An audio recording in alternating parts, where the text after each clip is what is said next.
কথাটা কিভাবে বউকে বলি। মনে হচ্ছে বউকে একটু পটাতে হবে।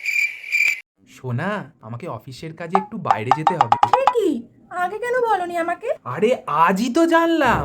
কোথায় যাচ্ছ? কিসে করে যাচ্ছ? কবে ফিরবে তুমি? আরে অত চিন্তা করো না, সব বলছি, ধীরে ধীরে শোনো। না না না, সব সময় তুমিই কেন? আর কি কেউ নেই? ও আচ্ছা, অফিসের নাম করে তুমি বন্ধুদের সাথে ঘুরতে যাচ্ছ। ওখানে গিয়ে তো তুমি খুব মজা করবে। আরে না না, ভুল ভাবছো। চুপ করো, আর একটাও কথা তুমি বলো না। তুমি চাও যে আমি বাপের বাড়ি চলে যাই? ওগো, আমি এখন কি করব গো? বাবা বারবার আমাকে সাবধান করে দিয়েছিল বিয়ের আগে। আরে ধুর, থামো তো। অফিসে বসকে বলে দিচ্ছি যাওয়া ক্যান্সেল।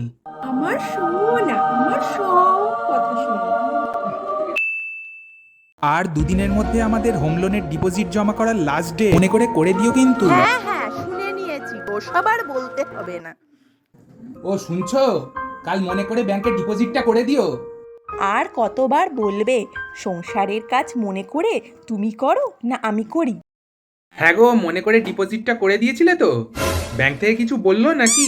যা, দুদিন ধরে ভাবছি কি যেন একটা ভুলে যাচ্ছি। একটা জিনিস নিয়ে তুমি এত বেশি মাথা ঘাটো, সব তোমার জন্য হয়েছে।